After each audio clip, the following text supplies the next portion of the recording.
Alléluia. Oh, Éternel, notre Dieu, nous voulons te bénir, nous voulons te rendre grâce. Toi qui es notre Père, toi qui es notre Seigneur, toi qui es notre Dieu, toi qui es notre Sauveur, toi notre Rédempteur. Éternel, merci encore pour ce moment. Merci pour la bonne santé. Merci pour le souffle de vie. Merci pour le mouvement et l'être.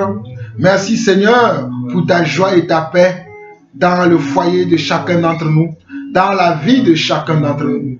Éternel mon Dieu, à présent je m'abandonne entre tes mains, puisque j'ai encore trouvé grâce à tes yeux pour être ton porte-parole devant ton peuple, devant les nations.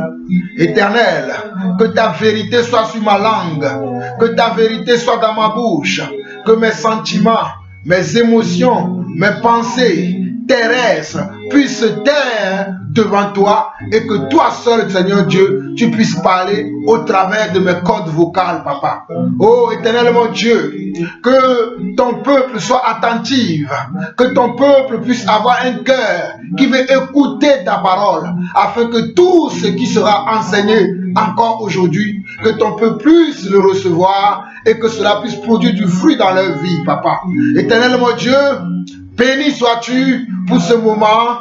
À toi seul la gloire, l'honneur, la puissance, pour des siècles, au nom de Jésus-Christ, nous avons ainsi prié. Amen. Alléluia. Oh, merci Seigneur. Oh, alléluia.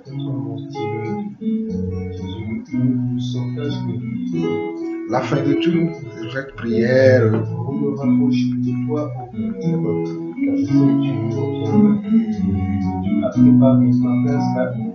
Alléluia.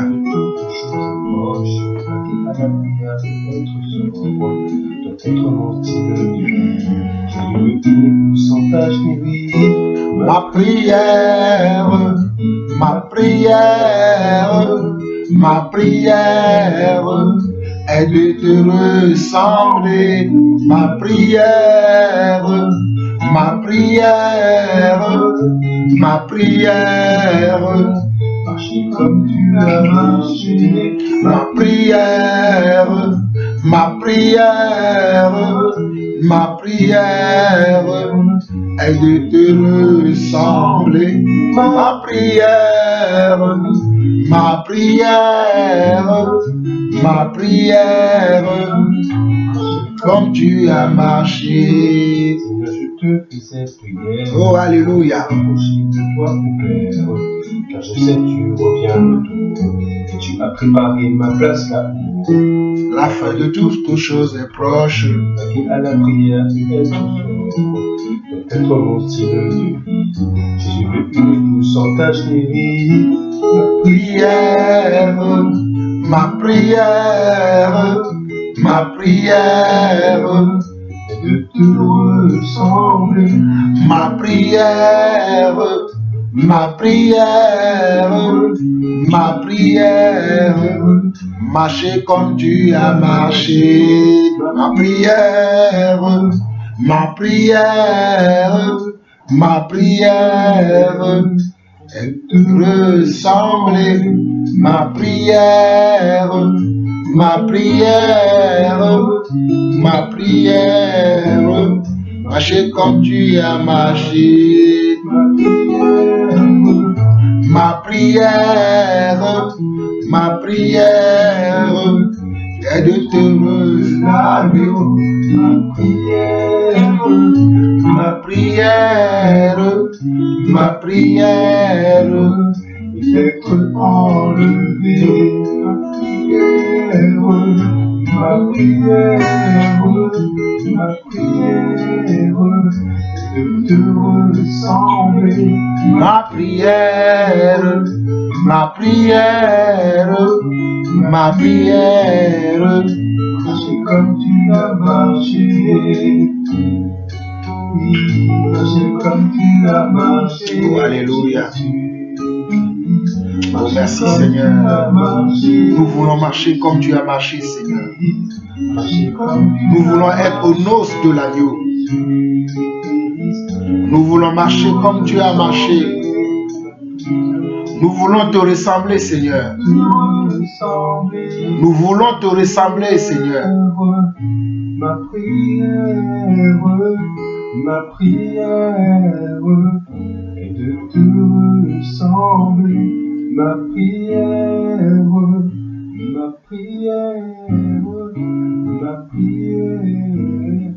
Marcher comme tu as marché. Alléluia, alléluia, alléluia, alléluia. Chers frères et sœurs, vous écoutez la voix de votre frère, le serviteur Jean-Paul Lawson, pour vous qui me recevez par le biais de WhatsApp. C'est pour vous que je me présente. Donc, nous sommes encore à notre rendez-vous sur l'enseignement, sur le discernement des esprits. L'enseignement sur le discernement des esprits. Aujourd'hui, nous allons entamer la 9e partie. Aujourd'hui, nous allons entamer la 9e partie. Je sais que beaucoup d'entre nous sont en train d'être enseignés, sont en train d'être recadrés, sont en train de se former aussi par le Seigneur, parce que l'enseignement du Seigneur, c'est ce qui nous forme, c'est ce qui nous rend forts, c'est ce qui nous rend encore plus encore plus sages, et c'est ce qui nous donne la force pour pouvoir marcher dans ce monde. Alors nous allons continuer notre enseignement sur le discernement des esprits, et aujourd'hui, nous allons entamer la 9e partie. Pour ceux qui n'ont pas encore suivi tous les 8 autres parties, je vous en conjure, allez suivre ces 8 autres parties, car vous serez instruits, vous serez bénis, parce que ces enseignements, c'est le Seigneur lui-même qui va vous enseigner. C'est vrai, il utilise un instrument comme moi, mais c'est le Seigneur lui-même qui va vous enseigner. Allez donc suivre les 8 autres parties si vous n'avez pas encore suivi ces enseignements. Nous allons continuer aujourd'hui et nous allons aller lire directement Matthieu chapitre 15. Hier, nous sommes arrêtés dans le livre de 1 Jean chapitre 3. Mais aujourd'hui, nous allons continuer et nous allons aller dans Matthieu chapitre 15.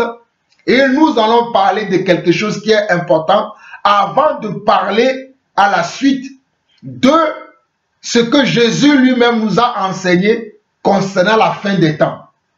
Mes chers frères et sœurs, aujourd'hui nous écoutons beaucoup de messages. Aujourd'hui nous écoutons beaucoup de personnes nous parler qu'ils ont eu des songes, ils ont eu des visions. Nous voyons beaucoup de gens enseigner des choses aujourd'hui. Mais le Seigneur notre Dieu, le Seigneur Jésus-Christ, Yeshua le Messie, nous a déjà enseigné tout ce qui concerne la fin des temps. Je répète encore, je dis que notre Seigneur, notre Dieu, le Seigneur Yeshua, le Messie, nous a enseigné tout ce qui concerne la fin des temps. Il n'y a plus aucune autre chose que quelqu'un peut nous enseigner concernant la fin des temps. Puisque le Seigneur lui-même nous a enseigné ça. En plus, les apôtres aussi nous ont enseigné ça. Donc, il ne peut pas avoir un autre message aujourd'hui contraire à ce que le Seigneur lui-même nous a enseigné. Mais avant d'entamer ce que le Seigneur nous a enseigné concernant la fin des temps, je vais commencer d'abord par Matthieu chapitre 15 pour terminer ce que nous avons commencé dans la 8e partie qui n'a pas été jusqu'au bout. Je vais la terminer maintenant en vous lisant et en vous interprétant Matthieu chapitre 15. Allons-y rapidement. Matthieu chapitre 15, nous allons lire du verset 1 au verset 20 très rapidement et écoutez ceci. Alors les pharisiens et les scribes vinrent de Jérusalem auprès de Jésus et dirent: pourquoi tes disciples transgressent-ils la tradition des anciens? Car ils ne se lavent pas les mains quand ils prennent leur repas. Il leur répondit, écoutez bien, il leur répondit: et vous, pourquoi transgressez-vous le commandement de Dieu au profit de vos traditions? Mes chers frères et sœurs, regardez bien la question qui a été posée au Seigneur et regardez comment le Seigneur répond aux pharisiens et aux scribes. Verset 4, il dit: car Dieu a dit, honore ton père et ta mère, et celui qui maudira son père ou sa mère sera puni de mort. Mais vous, vous dites, celui qui dira à son père ou à sa mère, ce dont j'aurais pu t'assister est une offrande à Dieu, n'est pas tenu d'honorer son père ou sa mère. Verset 6, vous annulez ainsi la parole de Dieu au profit de votre tradition. Vous annulez ainsi la parole de Dieu au profit de votre tradition. Hypocrite, Ésaïe a bien prophétisé sur vous quand il a dit, ce peuple m'honore des lèvres, mais son cœur est éloigné de moi. Ce peuple m'honore des lèvres, mais son cœur est éloigné de moi. C'est en vain qu'il m'honore en enseignant des préceptes qui sont des commandements d'hommes. C'est en vain qu'il m'honore en enseignant des préceptes qui sont des commandements d'hommes. Souvenez-vous hier que nous étions dans Colossiens chapitre 2 et nous avons vu du verset 19 au verset 22 que il y a des gens aujourd'hui qui vont au-delà de ce que les Écritures disent. Il y a des gens aujourd'hui qui nous disent des choses qui sont contraires à la volonté de Dieu. C'est là, Jésus-Christ lui-même l'a enseigné. Notre Seigneur, notre Dieu lui-même l'a enseigné. Ce sont des gens qui vont vous dire, ne prends pas, ne goûte pas, ne touche pas. Et hier, j'ai donné des exemples, comme il y a des gens aujourd'hui, ils ne mettent plus de bijoux. Regardez maman, j'ai mon alliance de mariage. Mais je connais des frères qui ne mettent plus d'alliance de mariage parce que pour eux, cela n'a pas de valeur, cela n'a pas de sens. Et pourquoi ils ont cette mentalité? Parce qu'ils se disent que ces choses-là, ce n'est pas le Seigneur qui a demandé. J'ai écouté même des frères qui enseignent la parole de Dieu, qui m'ont dit oui, nous avons vu Abraham marier Isaac en mettant des bijoux sur le corps de sa belle-fille, mais que ce n'est pas Dieu qui lui a demandé ça, que c'est Abraham lui-même qui a délibérément fait ça. Mes chers frères et sœurs, souvenez-vous que dans la parole, la première personne à qui on a donné un anneau au doigt, c'était Joseph. Alléluia. Et après Joseph, il y avait eu Mardochée. Après Mardochée, le Seigneur Jésus lui-même nous parle comment du fils qui avait demandé l'héritage de son père et qui est parti après le lapider. Et nous avons vu aussi dans l'ancienne alliance que Dieu avait demandé au peuple de Dieu de dépouiller les Égyptiens en prenant tout ce qui était des bijoux. Mais aujourd'hui, je ne comprends pas pourquoi il y a des frères qui enseignent des choses qui sont pernicieuses, qui disent des choses qui sont contraires à la volonté de Dieu. Voilà pourquoi certains de nos sœurs ne vont plus prendre soin de leur corps comme cela se doit. Je ne comprends pas pourquoi il y a des gens qui disent des choses et des gens qui vont au-delà de ce que les Écritures enseignent. Voilà pourquoi je vais insister encore sur ce point. Mes chers frères et sœurs, ce que Dieu attend de nous, c'est que nous puissions, ce que Dieu veut de l'homme, c'est que l'homme puisse s'habiller comment? De manière modeste. Ce que Dieu a dit, parce que nous sommes dans le discernement des esprits. Et ces choses-là aussi font partie de ce que nous devons comprendre par rapport au discernement des esprits. Parce qu'il y a des esprits qui parlent, il y a des esprits qui disent des choses qui sont contraires à la volonté de Dieu. Donc, je ne comprends pas pourquoi les gens aujourd'hui s'attardent maintenant sur ces choses et vous disent n'importe quoi et les gens sortent de la volonté de Dieu. Ils ne veulent plus marcher selon les Écritures, ils veulent marcher selon les visions des hommes, ils veulent marcher comment? Sur les traditions des hommes. Voilà pourquoi ici, regardez, remarquez ce qui est dit ici. Écoutez la parole de Dieu. Je vais relire jusqu'au verset 20 et je vais interpréter pour finir. Matthieu chapitre 15, verset 1 au verset 20. Alors les pharisiens et les scribes vinrent de Jérusalem auprès de Jésus et dirent, pourquoi tes disciples transgressent-ils la tradition des anciens, car ils ne se lavent pas les mains quand ils prennent leur repas? Il leur répondit, et vous, pourquoi transgressez-vous le commandement de Dieu au profit de vos traditions? Car Dieu a dit, honore ton père et ta mère, et celui qui maudira son père ou sa mère sera puni de mort. Mais vous, vous dites, celui qui dira à son père ou à sa mère, ce dont j'aurais pu t'assister est une offrande à Dieu, n'est pas tenu d'honorer son père ou sa mère. Vous annulez ainsi la parole de Dieu au profit de votre tradition. Hypocrite, Ésaïe a bien prophétisé sur vous quand il a dit, ce peuple m'honore des lèvres, mais son cœur est éloigné de moi. C'est en vain qu'il m'honore en enseignant des préceptes qui sont des commandements d'hommes.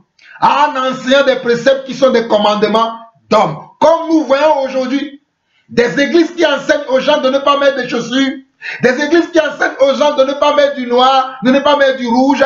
Des églises qui enseignent aux gens aujourd'hui de ne pas prendre soin de son corps, de ne pas se vacciner, de ne pas prendre des médicaments. Alors que la Bible, dans la Bible, il y a des gens qui sont venus voir Jésus. Des personnes qui ont été malades. Et la Bible précise bien que ces personnes n'ont pas pu trouver la guérison chez les médecins. La Bible dit que ces personnes n'ont pas pu trouver la guérison chez les médecins. Alors leur dernière solution, c'est le Seigneur. Mais la Bible a mentionné qu'il y avait des gens qui ont vu les médecins. Ils n'ont pas reçu leur guérison. Donc, le Seigneur est le dernier recours.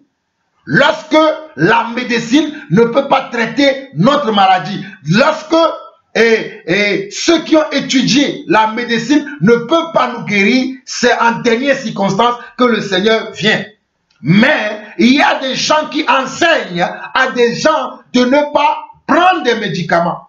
Ce sont des gens qui disent des choses qui n'ont pas de sens. Mais les gens les écoutent. Nous continuons. Verset 10 au verset 20. Ayant appelé à lui la foule, il lui dit, écoutez et comprenez. Regardez ce que Jésus dit. Ce n'est pas ce qui entre dans la bouche qui souille l'homme, mais c'est ce qui sort de la bouche, c'est ce qui souille l'homme. Regardez. Regardez ce que Jésus dit. Ayant appelé à lui la foule, il lui dit, écoutez et comprenez. Ce n'est pas ce qui entre dans la bouche qui suit l'homme, mais c'est ce qui sort de la bouche. C'est ce qui suit l'homme. Alors ses disciples s'approchèrent et lui dirent, sais-tu que les pharisiens ont été scandalisés des paroles qu'ils ont entendues? La plupart de ces dogmes, la plupart de ces interdits que beaucoup d'entre ces soi-disant pasteurs vous enseignent, c'est de ne pas vous souiller. Ils vous donnent des préceptes dans le but de ne pas vous souiller. Tous ces préceptes-là, de ne pas manger ceci, de ne pas boire cela, de ne pas acheter ceci, de ne pas acheter cela, de ne pas faire ceci, de ne pas faire cela. Toutes ces choses-là, leur seul but, ils vous le disent, que vous ne soyez pas souillés. Mais regardez ce que la Bible dit. Je relis encore. Au verset 10 jusqu'au verset 11. Ayant appelé à lui la foule, il lui dit, écoutez et comprenez. Ce n'est pas ce qui entre dans la bouche qui suit l'homme, mais c'est ce qui sort de la bouche, c'est ce qui suit l'homme. Alors, ses disciples s'approchaient et lui dirent, sais-tu que les pharisiens ont été scandalisés des paroles qu'ils ont entendues? De la même manière que beaucoup d'entre vous, vous allez être scandalisés aujourd'hui par rapport à ce que je vais vous dire encore. Parce que nous répétons les mêmes choses que notre Seigneur Jésus-Christ a enseigné et ce que les apôtres aussi ont enseigné. Au verset 13, il répondit, toute plante que n'a pas planté mon Père céleste sera déracinée.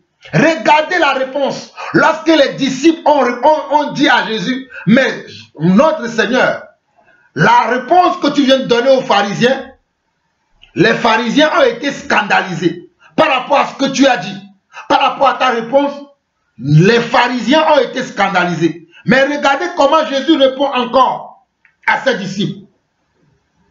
Il répondit, toute plante que n'a pas planté mon Père céleste sera déracinée. Donc ça veut dire qu'il y a des gens qui se disent qu'ils sont comment? Qu'ils sont des serviteurs de Dieu, mais ce n'est pas le Seigneur qui les a appelés. Voilà pourquoi ils vous disent des choses qui n'ont rien à voir avec la volonté de Dieu. Voilà pourquoi ils vous donnent comment des traditions des hommes. Ils vous donnent comment des préceptes qui sont des préceptes des hommes. Comme nous l'avons vu dans la 8e partie de notre enseignement sur le discernement des esprits. Ce sont ces gens qui vous donnent des dictats. Ils ont tellement de dictats. Ne prends pas, ne goûte pas, ne touche pas, ne fais pas ceci, ne fais pas cela. Ils sont là que dans les dictats. La dictature. Ok. Verset 14, il dit, laissez-les, ce sont des aveugles qui conduisent des aveugles. Si un aveugle conduit un aveugle, ils tomberont tous deux dans une fosse.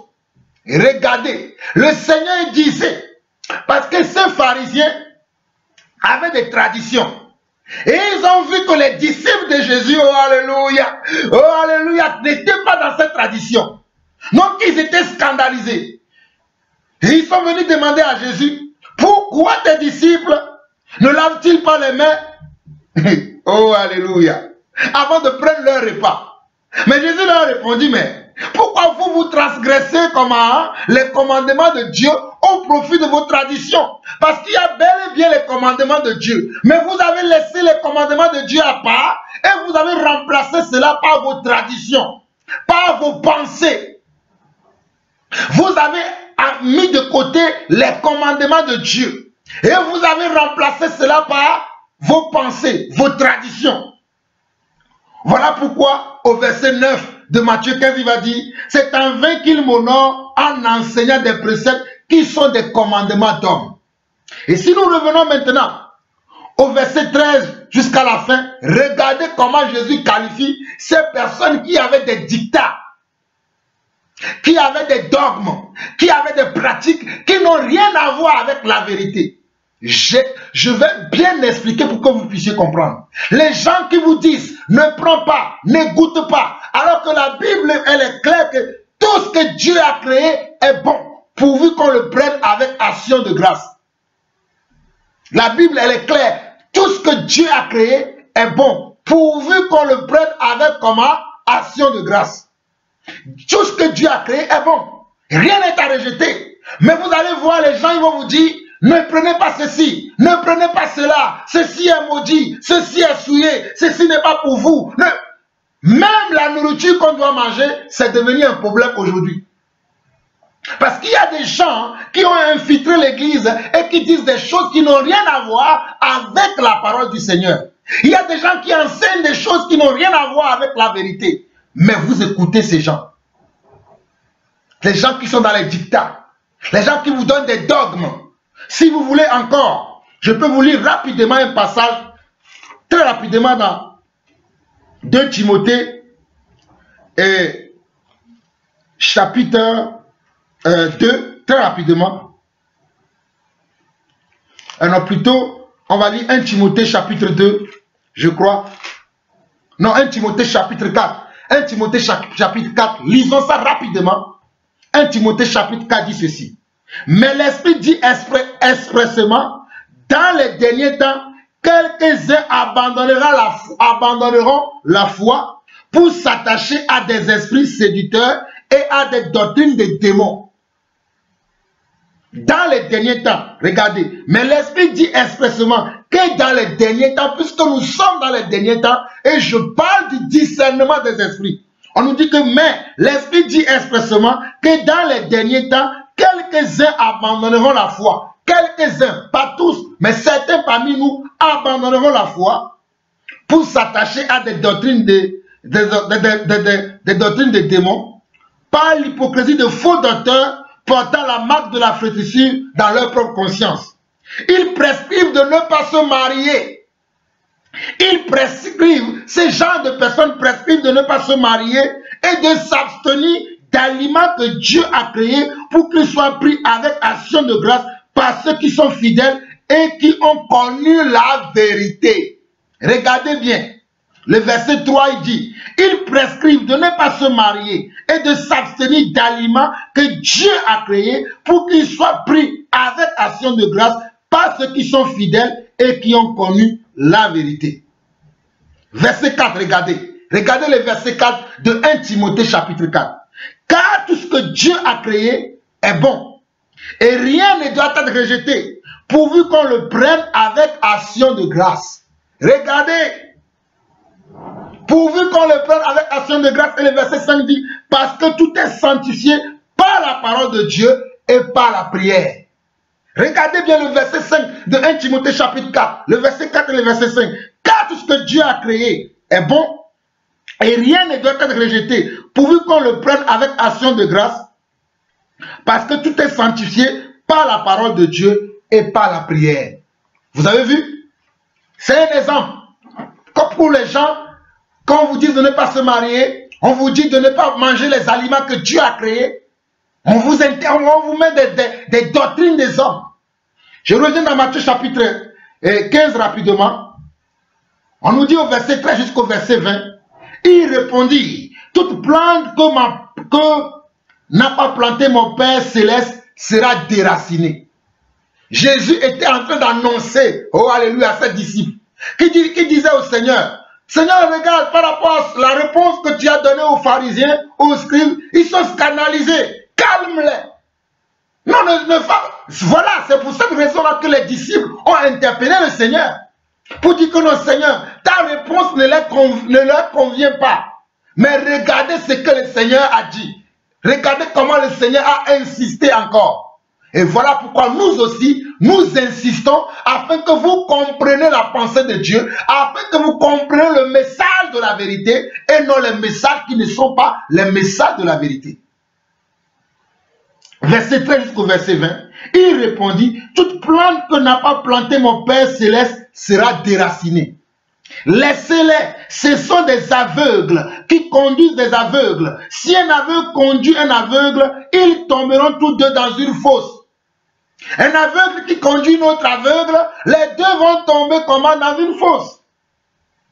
Pierre prenant la parole lui dit, explique-nous cette parabole. Oh alléluia. Pierre n'a pas compris ce que Jésus a dit. Pierre demande maintenant, Seigneur, explique-nous cette parabole. Alors Jésus a commencé au verset 16 et Jésus dit, vous aussi, êtes-vous encore sans intelligence? Ne comprenez-vous pas que tout ce qui entre dans la bouche va dans le ventre, puis est jeté dans les lieux secrets? Vous aussi, êtes-vous sans intelligence? Ne comprenez-vous pas que tout ce qui entre dans la bouche va dans le ventre, puis est jeté dans les lieux secrets? Mais regardez le verset 18. Mais ce qui sort de la bouche vient du cœur, et c'est ce qui suit l'homme. Regardez, ce qui sort, nos propos, nos paroles, nos comportements, nos actions, nos manières de faire, viennent de notre cœur. Voilà les choses qui suivent l'homme. Mais, manger sans laver les mains ne suit pas l'homme. Prendre des médicaments pour ta propre santé ne va pas te souiller. Prendre des vaccins pour ta propre santé ne va pas te souiller. Mais voici ce que les gens vous disent dans le monde. Certains même se disent même prophètes, apôtres. Ils vous enseignent des choses qui n'ont rien à voir avec la vérité. Et le Seigneur explique. Du verset 18 au verset 20, il dit, mais ce qui sort de la bouche vient du cœur et c'est ce qui suit l'homme. Car c'est du cœur que viennent les mauvaises pensées. Regardez. Car c'est du cœur que viennent quoi? Les mauvaises pensées, les meurtres, les adultères, les débauches, les vols, les faux témoignages, les calomnies. Voilà les choses qui suivent l'homme. Mais manger sans être lavé les mains, cela ne suit point l'homme. Regardez et comparez cela avec ce que nous avons lu hier dans Colossiens chapitre 2, dans Colossiens chapitre 3. C'est la même chose que Jésus a dit. Voilà pourquoi les apôtres ont répété la même chose. Ce n'est pas parce que nous allons prendre un vaccin. Ce n'est pas parce que nous allons manger les nourritures qui se vendent. Ce n'est pas parce que nous allons prendre un médicament que notre corps sera souillé. Vous méprisez le temple de Dieu. Alors que vous êtes des personnes qui n'ont même pas assez de foi pour prier pour avoir une guérison. Mais les médicaments, les médecins qui sont autour de vous, vous refusez les actions dans leur vie parce que vous écoutez des faux docteurs. Regardez ce que Jésus dit ici. Verset 18 au verset 20. Mais ce qui sort de la bouche vient du cœur et c'est ce qui suit l'homme. Car c'est du cœur que viennent les maîtres, les mauvaises pensées, les adultères, les débauches, les vols, les faux témoignages, les calomnies. Quand quelqu'un veut te calomnier là, ça vient de son cœur. Quand quelqu'un veut dire des mauvaises choses sur toi là, ça vient de son cœur. Alors là, c'est le cœur que tu dois traiter. Ce n'est pas ton apparence physique. Même si nous devons traiter nos apparences physiques, le travail que nous devons faire, c'est d'abord dans notre cœur. Et vous allez voir que les gens qui sont dans cette nouvelle pratique, qui aiment juger les gens à l'apparence, ce sont des gens, quand vous les voyez, Ils ont une vie misérable. Quand je dis qu'ils ont une vie misérable, c'est qu'ils ont une vie dépourvue de vérité. Ils sont dans les apparences, mais dans leurs cœurs sont remplis de rapines, leurs cœurs sont remplis de mauvaises choses, mais ils ont l'apparence de mettre de longues robes, de ne même pas prendre soin de leur visage. Quand vous voyez leur visage, c'était même... on dirait que ce sont des gens qui ne sont même pas lavés pendant plusieurs jours.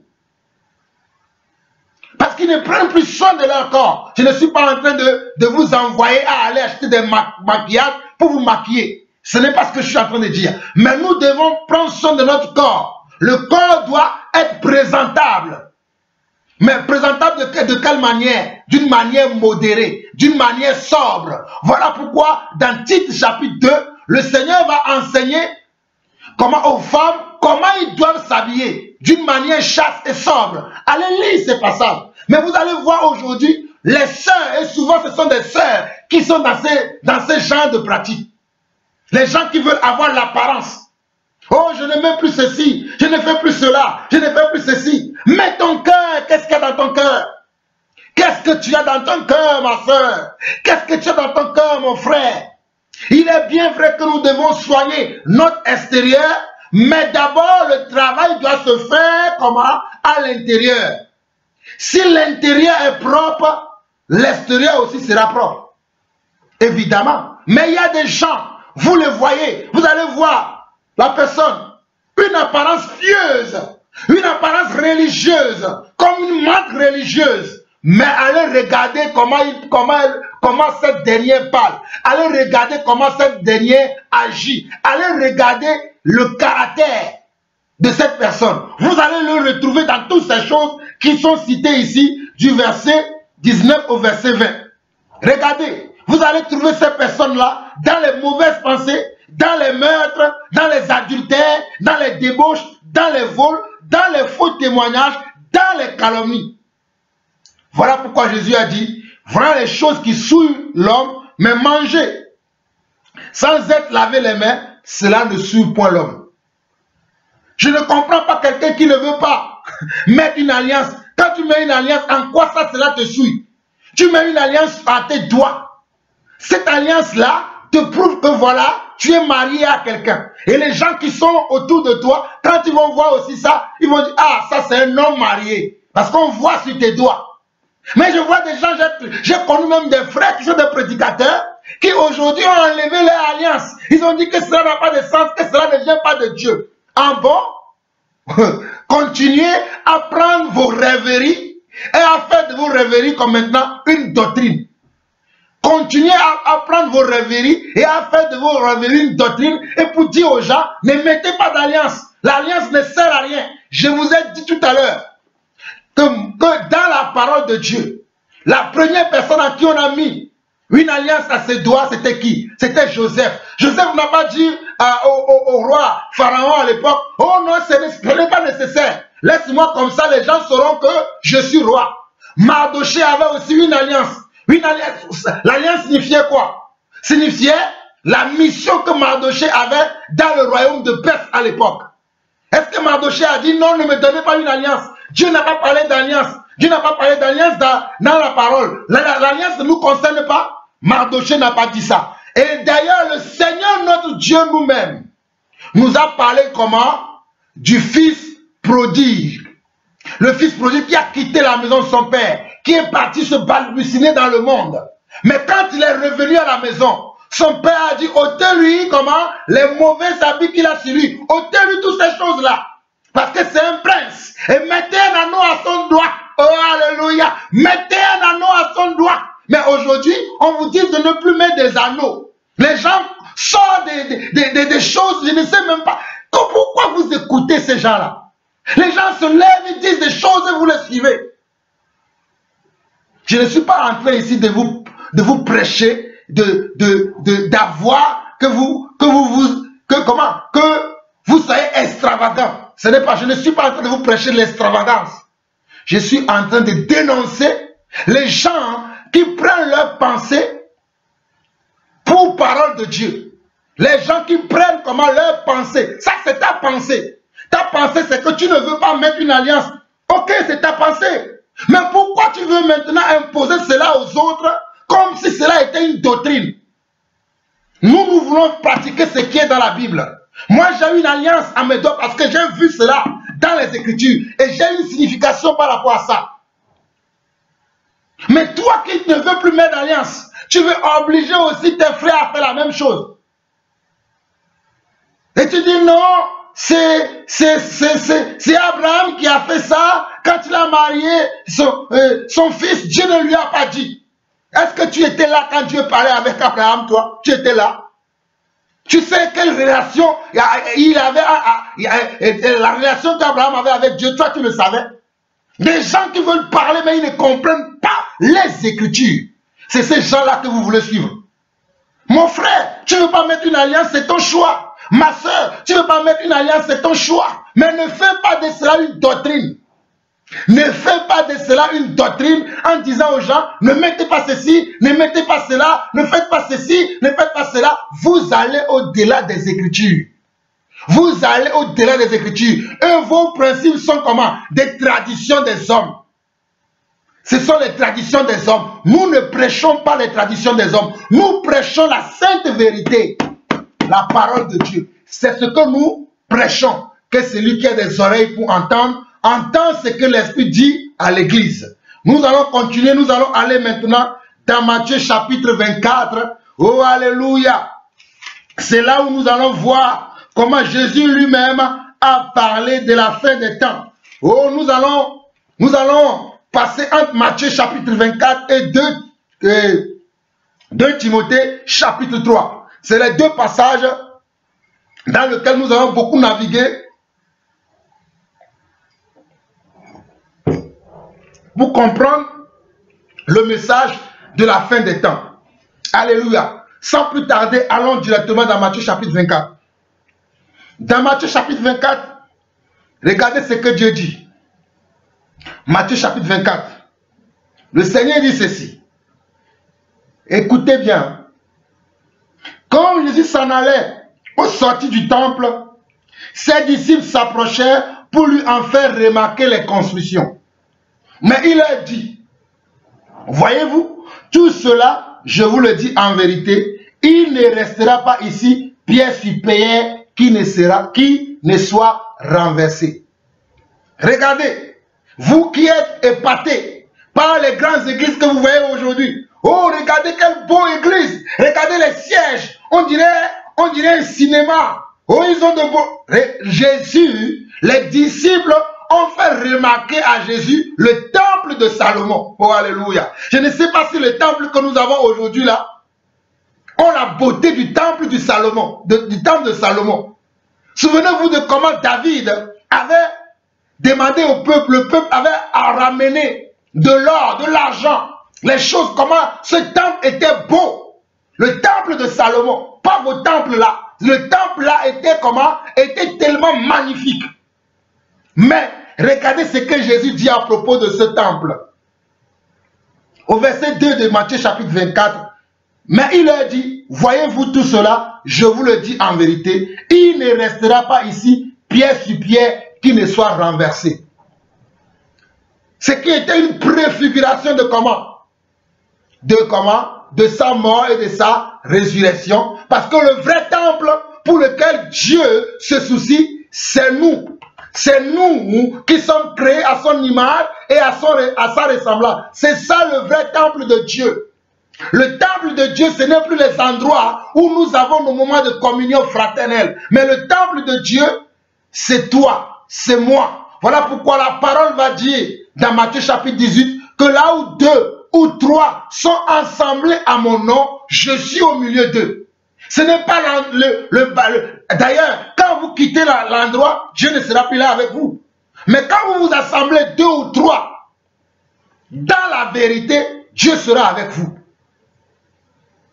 Donc le temple, c'est nous. Ce n'est pas un endroit. Mais je vais continuer parce que ça, ce n'est que l'entrée. L'entrée. Maintenant, regardez le repas. Ça, c'était l'entrée. Regardez le repas. Regardez ce que Jésus dit. Au verset 3, il s'assit sur la montagne des Oliviers et les disciples vinrent en particulier lui poser cette question. Dites-nous, quand arrivera-t-il et quel sera le signe de ton avènement et de la fin du monde? Jésus vient de répondre à leur question. Mais les disciples n'ont pas encore compris. Les disciples n'ont pas encore compris ce que Jésus a dit. Et ils lui ont posé la question. Mais au verset 3, il dit, dis-nous, quand arrivera-t-il et quel sera le signe de ton avènement et de la fin du monde? Ils ont posé comment? 3 questions. La première, dis-nous quand arrivera-t-il? Arrivera-t-il quoi? Que le temple soit détruit. Et vous savez tous, nous savons tous que le temple de Salomon a été détruit depuis 2000 ans. Et aujourd'hui, en Israël, on essaie de reconstruire même ce temple. Ça, c'est répondu déjà. Et regardez la deuxième question. Quel sera le signe de ton avènement et de la fin du monde? Voici les 2 questions sur lesquelles je vais m'attarder. La première question qui était, quand arrivera-t-il? C'est-à-dire que le temple de Salomon, comme Jésus leur a dit au verset 2, et il leur a dit, voyez-vous, tout cela, je vous le dis en vérité, il ne restera pas ici pierre sur pierre qui ne soit renversé. Le temple de Salomon a été renversé quelques années plus tard, après la mort et la résurrection de Yeshua, le Messie. Le temple de Salomon a été détruit. Et aujourd'hui, les Juifs cherchent encore à le rebâtir.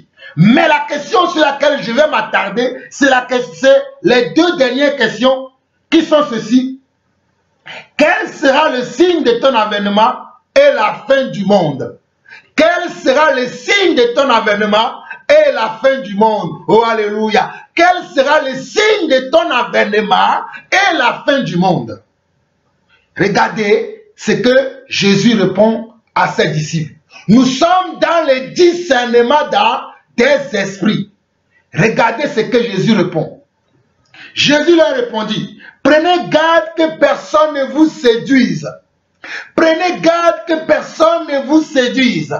Prenez garde que personne ne vous séduise, car plusieurs viendront sous mon nom, disant, c'est moi qui suis le Christ, et ils séduiront beaucoup de gens.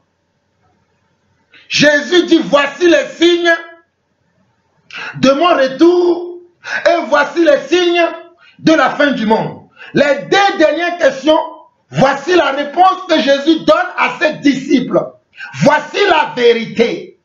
Jésus leur dit, prenez garde que personne ne vous séduise, car plusieurs viendront sous mon nom, disant, c'est moi qui suis le Christ, et ils séduiront beaucoup de gens. Plusieurs viendront. Jésus n'a pas dit qu'il y aura simplement 1 ou 2 personnes ou 3 personnes.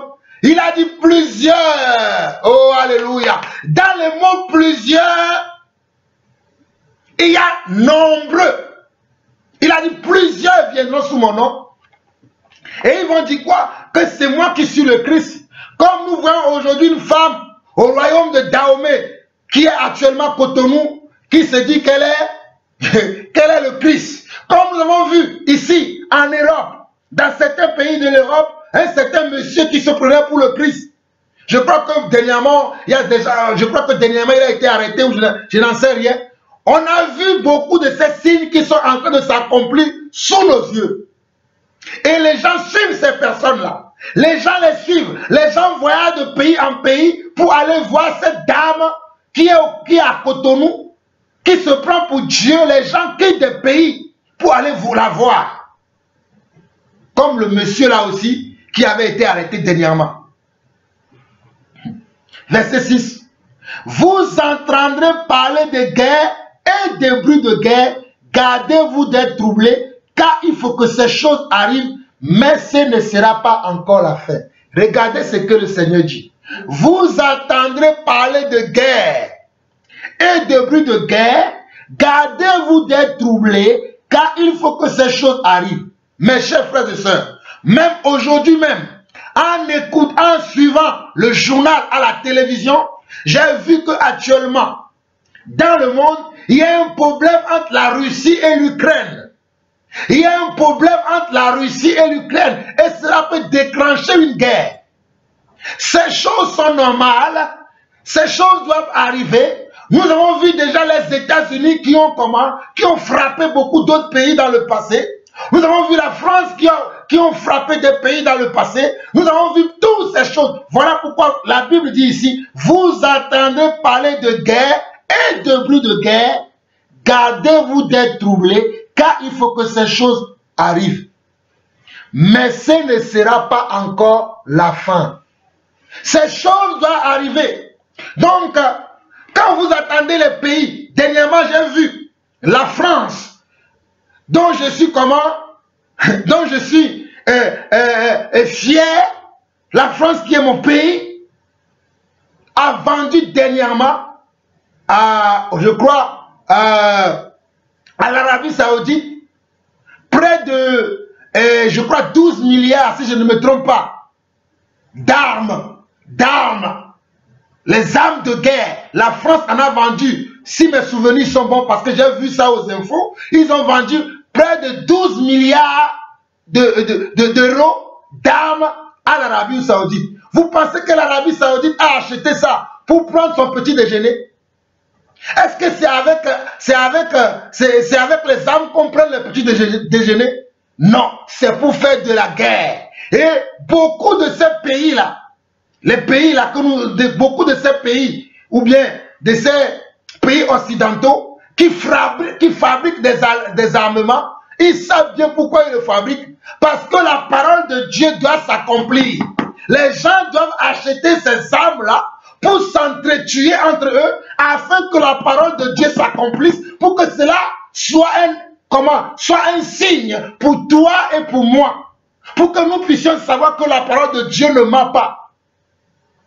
Je dis que les gens vont aller acheter ces armes-là. Il y a des pays qui vont acheter et ils vont se rebeller contre d'autres pays, pour que toi et moi nous puissions savoir que la parole de Dieu est vraie. Je continue. Au verset 7, on dit: une nation se lèvera contre une nation et un royaume contre un royaume, et il y aura en divers lieux des famines et des tremblements de terre. Il y aura en divers lieux des famines et des tremblements de terre. Mes chers frères et sœurs, tout à l'heure, j'ai regardé encore aux infos. Il y a eu une tempête qui a encore frappé l'Europe. C'est-à-dire, il a frappé l'Angleterre et la France. Et le nom de cette tempête, selon ce qu'ils ont dit aux infos, ils l'ont appelé la tempête Eunice. Et il y a eu beaucoup de maisons qui ont été détruites au Royaume-Uni. Il y a eu beaucoup de maisons en France, beaucoup de routes, beaucoup de voitures qui ont été détruites en une seule nuit par un vent violent, et ils ont appelé ce vent violent la tempête Eunice. Je l'ai vu tout à l'heure aux infos. Voilà pourquoi on nous dit ici au verset 7, le Seigneur Jésus lui-même nous dit: une nation s'élèvera contre une nation, et un royaume contre un royaume, et il y aura en divers lieux des famines et des tremblements de terre. Des famines et des tremblements de terre. Il n'y a-t-il pas eu des tremblements de terre ces derniers temps? Même en Italie, il y a eu des tremblements de terre. Oh alléluia. Dernièrement, j'ai oublié le nom de ce pays-là. Il y a eu un volcan qui a craché pendant tout un mois. Il a détruit des maisons des gens. Et si vous vous souvenez, tous les ouragans qui ont frappé dans le passé, souvenez-vous de ce qui s'est passé en Haïti, souvenez-vous de tout ce qui se passe de ces derniers temps. Mais, comme le Seigneur dit au verset 6, mais ce ne sera pas encore la fin. Je continue. Au verset 8, il dit ceci: tout cela ne sera que le commencement des douleurs. Tout cela ne sera que le commencement des douleurs. Quand le Seigneur dit au verset 7 de Matthieu 7, en répondant aux disciples qui lui ont posé la question: quel sera le signe de ton avènement et de la fin du monde? Voici ce que Jésus leur a dit. Il dit, Jésus leur a répondu: prenez garde que personne ne vous séduise, car plusieurs viendront sous mon nom, disant c'est moi qui suis le Christ, et ils séduiront beaucoup de gens. Donc la séduction fait partie de des signes de la fin des temps. Je répète encore, la séduction fait partie des signes de la fin des temps, Et la sédition est comment? Est un esprit antéchrist. La sédition est un esprit antéchrist. La sédition est un esprit antéchrist et il fait partie des signes de la fin des temps. Et le Seigneur dit, ils séduiront beaucoup de gens, vous entendrez parler de guerre et de bruit de guerre, gardez-vous d'être troublés, car il faut que ces choses arrivent. Je ne sais pas pourquoi beaucoup d'entre vous, vous avez peur. Vous avez peur de ces choses. Quand vous entendez ces choses se passer de gauche à droite, vous avez peur. Mais le Seigneur dit que il faut que ces choses arrivent afin que toi et moi nous puissions savoir que la Bible est la vérité. Alléluia. La Bible est la vérité. Car le Seigneur, oh alléluia. Allons lire rapidement. Allons lire rapidement. Oh, je bénis le Seigneur. Allons lire rapidement. Amos 3, Amos 3, Amos 3, le verset 6 au verset 7. Regardez ceci. Amos 3, le verset 6 au verset 7. Sonne-t-on de la trompette dans une ville, sans que le peuple soit dans l'épouvante? Arrive-t-il un malheur dans une ville, sans que l'Éternel en soit l'auteur? Oh, alléluia! Oh, alléluia! Regardez! Oh, regardez Amos 3, le verset 6 dit ceci. Sonne-t-on de la trompette dans une ville, sans que le peuple soit dans l'épouvante? Arrive-t-il un malheur dans une ville, sans que l'Éternel en soit l'auteur? Car le Seigneur l'Éternel ne fait rien sans avoir révélé son secret à ses serviteurs les prophètes. Car le Seigneur l'Éternel ne fait rien sans avoir révélé son secret à ses serviteurs les prophètes. Ces choses devaient arriver. Et le Seigneur l'avait révélé comment? Aux apôtres, que ces choses doivent arriver. Le Seigneur l'avait révélé comment? Aux apôtres, que ces choses doivent arriver. Et par les apôtres, nous aussi, nous avons entendu ces choses, que ces choses devaient arriver. Les nations vont se lever contre une nation. Continuez la lecture. Au verset 7, une nation se lèvera contre une nation et un royaume contre un royaume. Cela se passe devant nos yeux. Actuellement, le monde entier attend ce qui va se passer entre comment? Entre la Russie et l'Ukraine. Entre la Russie et l'Ukraine, le monde entier attend ce qui va se passer.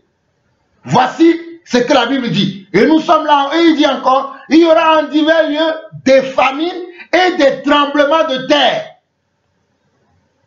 Il dit, tout cela ne sera que le commencement des douleurs. Mes chers frères et sœurs, même le coronavirus fait partie des signes de la fin des temps. J'ai écouté des prophètes qui se disent soi-disant des prophètes de Dieu, qui ont dit que c'est les francs-maçons qui ont fait ça. Mes frères, chers frères et sœurs, n'écoutez pas ce que les gens racontent. Cela n'a rien à voir avec les francs-maçons. Ce sont les signes de la fin des temps. Le coronavirus est un signe de la fin des temps. Si vous voulez me croire, croyez-moi. Si vous ne voulez pas me croire, ne me croyez pas. Mais le coronavirus est un signe de la fin des temps.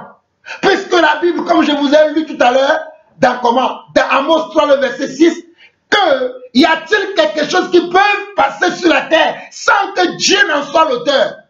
Franc-maçon quoi?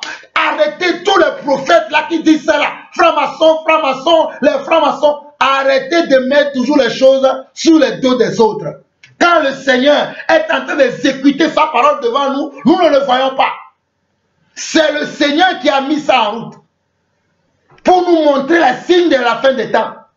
Et vous, on vous a dit, ne prenez pas les vaccins et vous les suivez. Continuez à suivre ce genre de prophètes et ne suivez pas les Écritures. Vous ne me croyez pas. Par rapport à ce que je vous dis, vous ne me croyez pas. L'Écriture, vous êtes... Regardez ce que la Bible dit. Nous allons lire encore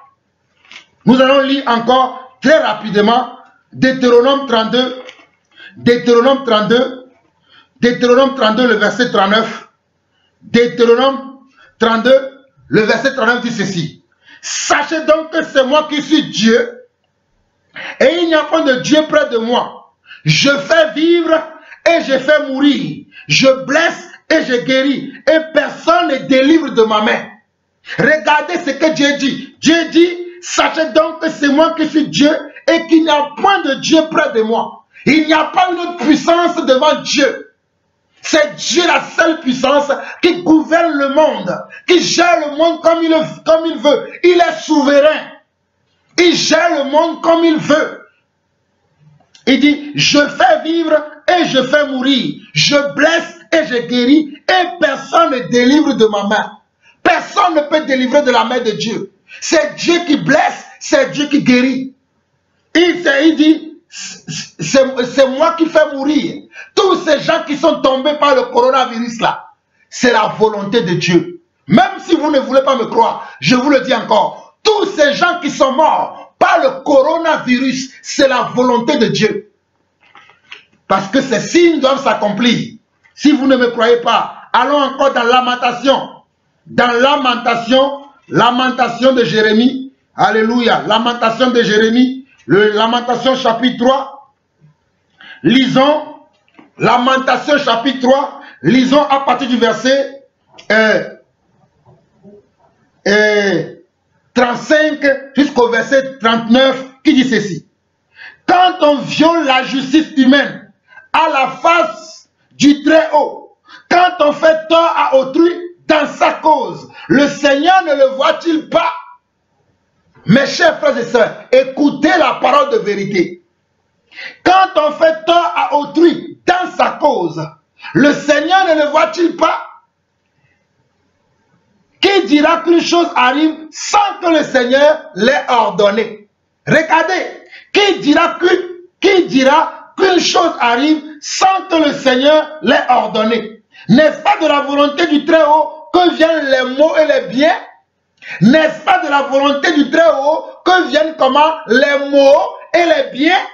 N'est-ce pas de la volonté du Seigneur? Oh alléluia. Regardez Lamentation 3, le verset 35 au verset 39. Quand on viole la justice humaine à la face du Très-Haut, quand on viole la justice humaine à la face du Très-Haut, quand on fait tort à autrui dans sa cause, le Seigneur ne le voit-il pas?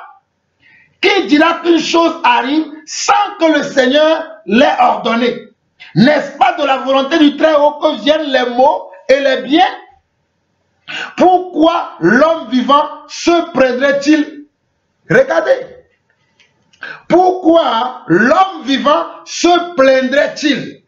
Que chacun se plaigne de ses propres péchés.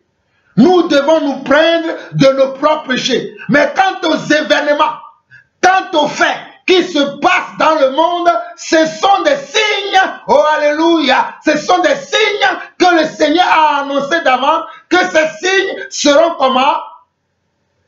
Les signes précurseurs de son retour de la fin du monde. Donc ces signes doivent arriver. Donc arrêtez d'attribuer ces signes à Satan, que c'est Satan qui fait ça. Satan n'a le droit sur rien si ce n'est notre Dieu. Voilà pourquoi Lamentation 3, le verset 35 au verset 39, très rapidement, je vais vous relire encore. Quand on viole la justice humaine à la face du Très-Haut, quand on fait tort à autrui dans sa cause, le Seigneur ne le voit-il pas? Qui dira qu'une chose arrive sans que le Seigneur l'ait ordonné? N'est-ce pas de la volonté du Très-Haut que viennent les maux et les biens? Pourquoi l'homme vivant se plaindrait-il? Que chacun se plaigne de ses propres péchés. Je sais, vous êtes des saint Thomas. Allons lire également Ecclésiaste, rapidement, Ecclésiaste chapitre 7, Ecclésiaste chapitre 7, Ecclésiaste chapitre 7, allons lire ça rapidement, Ecclésiaste chapitre 7, et lisons le verset 14, Ecclésiaste chapitre 7, le verset 14 qui dit, au jour du bonheur, sois heureux, et au jour du malheur, réfléchis. Oh, alléluia. Au jour du bonheur, sois heureux. Au jour du malheur, réfléchis. Dieu a fait l'un comme l'autre. Oh, alléluia. Dieu a fait l'un comme l'autre. Le jour du bonheur, c'est Dieu qui l'a fait. Le jour du malheur, c'est Dieu aussi qui l'a fait. Il a fait les deux. Le bien et le mal, pourquoi Dieu a fait l'un comme l'autre, afin que l'homme ne découvre en rien ce qui sera après lui. Vous ne comprenez pas. Encore Job. Allons lire Job rapidement. Job chapitre 2. Job chapitre 2, le verset 9 à 10. Job chapitre 2, le verset 9 à 10. On peut même lire à partir du verset 6. Job 2, verset 6 au verset 10. Job 2, verset 6 au verset 10. L'Éternel dit à Satan, voici, je te le livre, seulement épargne sa vie. Ici, nous sommes dans l'histoire de Job. Satan est parti voir Dieu et a dit à Dieu que non, si Job te craint, si Job te loue, si Job t'adore, si Job est un homme intègre, c'est parce que tu lui as épargné la vie, c'est parce que tu lui as donné comment? Tous ses biens. Attends, moi je vais travailler un peu dans sa vie, tu verras. Il va te maudire en face. Et Dieu lui a dit, va. Avant même que vous qui croyez que c'est les francs-maçons, les sorciers, les gens là qui dirigent le monde, qui gouvernent le monde là. Avant même que ces gens-là fassent quelque chose, c'est Dieu qui leur dit, allez-y. C'est Dieu qui leur dit, allez-y. C'est Dieu qui est l'auteur de tout sur cette terre. Le diable ne fait rien sur cette terre. Je continue. Au verset 6, l'Éternel dit à Satan, voici je te le livre seulement, épargne sa vie. Et Satan se retira de devant la face de l'Éternel, puis il frappa Job d'un ulcère malin depuis la plante du pied jusqu'au sommet de la tête. Et Job prit un tesson pour se gratter et s'assit sur la cendre. Verset 9, sa femme lui dit, tu demeures ferme dans ton intégrité. C'est l'intégrité de Job là que Satan voulait attaquer. Voilà pourquoi Satan est parti voir Dieu pour demander une permission. Sans la permission de Dieu, Satan ne pouvait rien faire dans la vie de Job. Sans la permission de Dieu, les francs-maçons, les rosicruciens, les sorciers, peu importe, les Illuminati, ils ne peuvent rien faire dans ce monde. Vous ne comprenez pas les Écritures. Je connais des frères qui ont partagé ce genre de message lorsqu'il y avait le coronavirus. Allez écouter mes enseignements. Lorsqu'il y avait le coronavirus, j'ai dit ces choses. L'Esprit de Dieu nous a toujours parlé, mais vous ne voulez pas croire à la vérité. La femme de Job dit, sa femme lui dit, tu demeures ferme dans ton intégrité. Maudit Dieu et meurs. Mais Job lui répondit, tu parles comme une femme insensée. Et j'ai beaucoup de frères et beaucoup de sœurs qui sont aussi insensés comme la femme de Job dans l'église aujourd'hui. Quoi? Nous recevons de Dieu le bien et nous ne recevrons pas aussi le mal? En tout ça, Job ne pécha point par ses lèvres. Regardez comment Job répondit à sa femme. Quoi? Nous recevons de Dieu le bien et nous ne recevons pas aussi le mal? Le mal aussi vient de Dieu. Vous qui ne voulez pas croire, alors que le Seigneur a annoncé ces choses d'avance, que le coronavirus va arriver. Ces choses, les signes de la fin des temps, comme nous le voyons dans Matthieu chapitre 24, revenons dans Matthieu chapitre 24 rapidement. Hein? Le Seigneur a annoncé ces choses, mais il y a des gens aujourd'hui qui vous disent que non. Oh, ce n'est pas ça, c'est les francs-maçons, ils veulent nous diriger, ils veulent faire ceci. Voilà pourquoi ils vous ont tellement mis dans la peur que toi, mon frère, toi, ma soeur, tu ne veux pas te vacciner. Ou bien tu t'es vacciné, mais tu as commencé à te repentir. Pourquoi j'ai pris le vaccin? Ce qui rentre dans le corps de l'homme là ne souille pas l'homme, mais c'est ce qui sort du cœur de l'homme là. C'est ça qui souille l'homme. Écoutez la vérité, écoutez le son de Dieu. Ce qui sort de la bouche, ce qui sort du cœur de l'homme, c'est ça qui suit l'homme. Le vaccin, il rentre dans ton corps. Il ne va pas te tuer. Et c'est normal que ces choses arrivent. Voilà pourquoi je vous dis que c'est la volonté de Dieu. Parce que le coronavirus fait partie des fléaux annoncés par le Seigneur. Et ce n'est même que le début du commencement. Ce n'est pas encore la fin. Parce que le verset 8 dit ceci. Tout cela ne sera que le commencement des douleurs. Tout cela ne sera que le commencement des douleurs. Mes chers frères et sœurs, il y aura encore d'autres virus qui vont frapper encore la terre. Oh, je ne sais pas combien de milliers. Nous sommes à peu près 7 milliards de personnes sur la terre. Je ne sais pas combien de personnes le coronavirus a déjà décimé. Mais je suis en train de vous annoncer encore qu'il y aura encore d'autres fléaux, d'autres choses qui vont venir frapper encore la terre. Parce que cela doit arriver. Il y aura des guerres, il y aura des tremblements de terre, il y aura des tempêtes, il y aura des ouragans, il y aura des choses vont se passer. Mais c'est normal. Ce ne sera que le début du commencement. Verset 9 de Matthieu 24. Alors, on vous livrera au tourment et l'on vous fera mourir et vous serez haïs de toutes les nations à cause de mon nom. Est-ce que cela est déjà accompli? Non. Nous ne sommes pas encore haïs dans toutes les nations, non. Sinon, je ne pourrais même pas faire cette vidéo que je suis en train de faire. Je ne pourrais même pas enseigner ça. Cela n'est pas encore arrivé. Mais cela va arriver. Ces choses-là vont arriver. On dit, alors on vous livrera au tourment et l'on vous fera mourir et vous serez haïs de toutes les nations à cause de mon nom. C'est vrai, il y a dans certains endroits, ces choses-là sont en train de s'accomplir. Sur certaines parties de la terre, il y a ces choses qui sont en train de s'accomplir. Dans certaines parties de la terre, comme en Asie, comme dans certaines contrées, comme en Afrique aussi, comme en Océanie, il y a ces choses-là où on maltraite nos frères qui annoncent le retour du Seigneur, qui annoncent le message de la vérité, qui annoncent Yeshua HaMashiach. On les maltraite on les martyrise jusqu'à ce qu'ils meurent.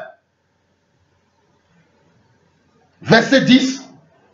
Alors, aussi plusieurs succomberont et ils se trahiront, se haïront les uns les autres. Regardez, alors aussi plusieurs succomberont et ils se trahiront, se haïront les uns les autres.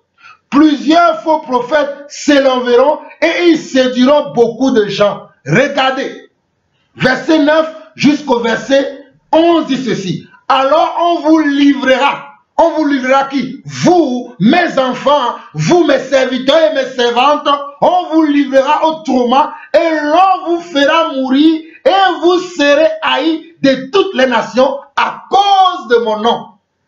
À cause de mon nom, vous serez haïs de toutes les nations. Il n'y a pas de nation qui va vous accepter. Toutes les nations vont vous haïr. Ça, ce sont les signes de l'avènement du Seigneur et de la fin du monde. Alors, aussi plusieurs succomberont et ils se trahiront, se haïront les uns les autres. Plusieurs faux prophètes s'élèveront et ils séduiront beaucoup de gens. Mes chers frères et sœurs, allons rapidement voir la même chose que Timothée nous dit dans le livre de Timothée. Dans le livre de Timothée, Timothée nous annonce aussi la même chose. Je l'ai déjà partagé dans une autre partie de cet enseignement, mais je reviens dessus parce qu'il y a un détail que je vais vous révéler. Regardez, Timothée dit dans 2 Timothée chapitre 3, il dit, sache que dans les derniers jours, il y aura des temps difficiles. C'est la même chose que Jésus a annoncé, qu'il y aura des temps difficiles. C'est la même chose que Jésus a annoncé. Car les hommes seront égoïstes. Les hommes seront égoïstes, amis de l'argent, fanfarons, hautains, blasphémateurs, rebelles à leurs parents, ingrats, irréligieux. Nous ne voyons-vous pas ces choses aujourd'hui? J'ai tellement rencontré de frères et sœurs ingrats. J'ai tellement rencontré de frères et sœurs irréligieux. Je ne parle pas des gens qui n'ont pas le Seigneur. Je parle des gens qui se disent chrétiens. Mais j'ai rencontré des frères et sœurs ingrats, calomniateurs, qui aiment calomnier les gens. J'en ai rencontré plein, beaucoup. Et j'ai rencontré aussi, au verset 3, comme il dit ici, les gens insensibles, déloyaux, calomniateurs, intempérants, cruels, ennemis des gens de bien. J'en ai rencontré nombreux dans l'église. Les gens comme ça là, enflés d'orgueil, emportés, aimant le plaisir que Dieu, ayant l'apparence de la piété, mais régnant ce qui en fait leur force. Regardez, verset 5. Ayant l'apparence de la piété, mais reniant ce qui en fait la force, éloigne-toi de ces hommes-là. Regardez, éloigne-toi de ces hommes-là. Les hommes-là, les hommes qui sont des hommes égoïstes, amis de l'argent, fanfarons, hautains, blasphémateurs, rebelles à leurs parents, ingrats, irréligieux, insensibles, j'en ai rencontré. Et voilà ce que nous voyons aujourd'hui. Ces hommes-là sont dans l'église aujourd'hui. Ces hommes-là prétendent, ces hommes et des femmes, prétendent être vos frères, être vos sœurs, mais ils sont là simplement pour vous comment? Pour vous martyriser, pour vous pourrir la vie. Voilà pourquoi au verset 5, on nous dit, ayant l'apparence de la piété, mais reniant en ce qui en fait la force, éloigne-toi de ces hommes-là.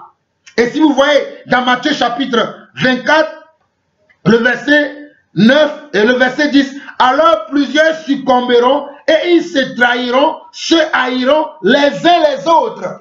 Alors plusieurs succomberont et ils se trahiront, se haïront les uns les autres. Cela a un rapport avec le verset 2 jusqu'au verset 4 ici.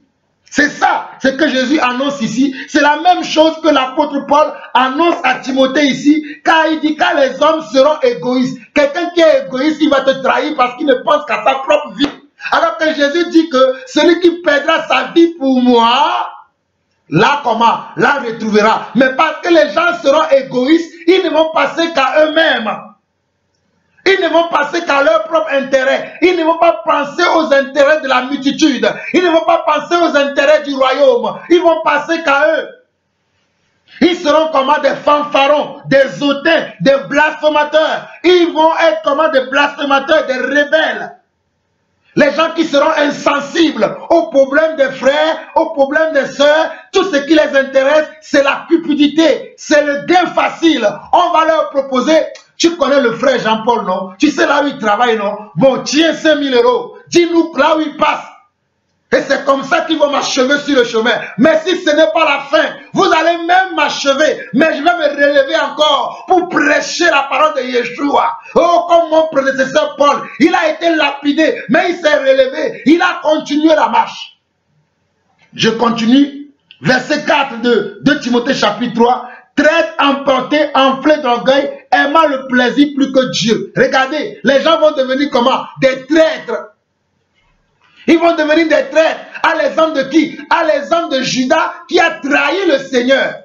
Nous aurons des frères et sœurs comme ça. Ce sont les signes de la fin des temps. Combien de frères et sœurs j'ai pas vu comme ça, des traîtres que j'avais autour de moi, mais qui aujourd'hui je ne les vois pas.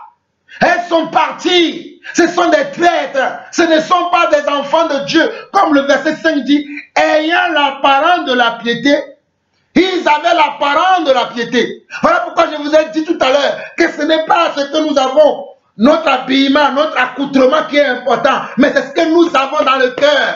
Parce que ce que tu as dans le cœur, aussi longtemps tu vas le cacher, mais le Seigneur va l'exposer aux yeux de tout le monde afin qu'on sache que tu es un hypocrite. Afin qu'on sache que tu es un traître. Afin qu'on sache que tu n'as pas l'amour. Et on nous dit ici au verset 5, éloigne-toi de ces hommes-là. Regardez, il y en a parmi eux qui s'introduisent dans les maisons et qui capturent de faibles femmes chargées de péché, agitées par les passions de toute espèce. Généralement, ces genres de personnes, leur proie, la proie facile, ce sont des femmes. Généralement, les gens là, qui ont ce genre de comportement-là, ils aiment beaucoup les femmes. Je n'ai rien contre les femmes. Mais ils aiment beaucoup les femmes. Et vous allez voir, c'est ces gens-là qui utilisent aussi beaucoup les femmes dans la désobéissance. Et vous allez voir les femmes qui deviennent aujourd'hui des prédicatrices, des pastrices, des apôtresses, des évangélistes, des prophétesses. Et vous allez voir, elles vont raconter tout le temps, oui, j'ai eu des visions, j'ai eu des songes. Éloignez-vous de ces hommes-là. Éloignez-vous de ces gens. Ce sont les signes de la... Éloignez-vous de ces gens-là. Revenons dans Matthieu chapitre 12, Matthieu chapitre 24 plutôt, et nous allons maintenant aborder à partir du verset 12. On nous dit, et parce que l'iniquité se sera accrue, l'amour du plus grand nombre se refroidira. L'iniquité se sera accrue. Aujourd'hui, l'iniquité s'est accrue dans l'église. j'ai tellement été dans l'amour avec des frères et sœurs, leur ouvrant ma maison, leur prêtant mes biens, donnant même des biens à des gens. Mais les gens, j'en avais des chrétiens qui ont abusé de mon amour. J'ai vu des chrétiens qui ont abusé de mon amour. Ce qui fait qu'aujourd'hui, mon amour a refroidi.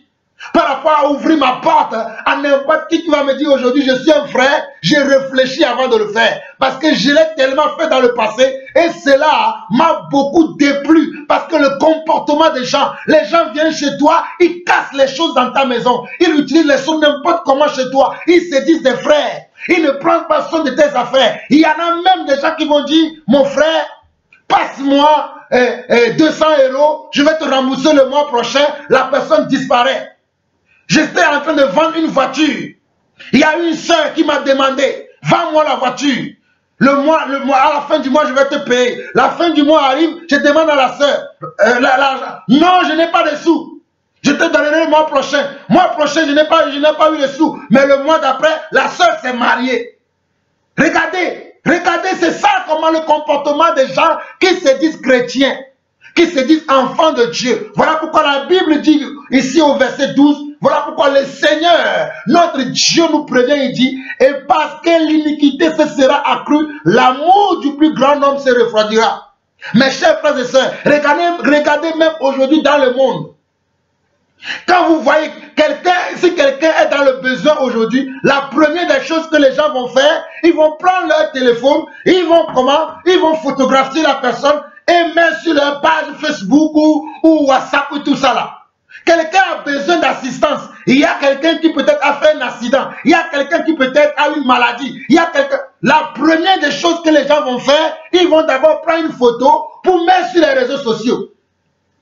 Peut-être la personne est tombée. Au lieu d'aider la personne à se relever, non, on va prendre la photo de la personne et mettre sur les réseaux sociaux. Toi et moi, nous allons regarder, nous allons rigoler.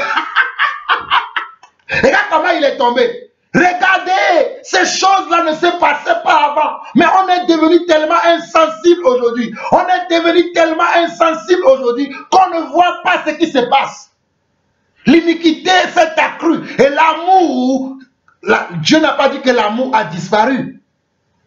Évidemment que l'amour n'a pas disparu. Mais l'amour s'est refroidi. On réfléchit beaucoup aujourd'hui avant d'agir. Parce que l'iniquité s'est accrue. La méchanceté s'est accrue. Les calomnies, les calomniateurs se sont accrus au milieu de nous. Les gens qui vont calomnier. Toi, tu fais quelque chose pour un but. Mais les gens vont dire non, il ne le fait pas pour ce but. Il le fait pour tel autre but. Ils vont fabriquer des histoires qui n'ont ni queue ni tête. Et ils vont mettre ça sur ton dos. Comme on dit chez moi, ils vont te coudre un habit à ta taille.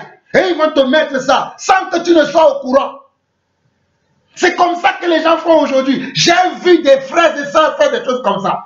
J'ai vu des frères et sœurs faire des choses comme ça, calomniateurs, rapporteurs, médisants dans la maison de Dieu. Voilà les signes de la fin des temps. Nous sommes dans les signes de la fin des temps et nous sommes dans le discernement des esprits. Donc, comme nous sommes dans le discernement des esprits, nous devons discerner aussi les temps dans lesquels nous sommes.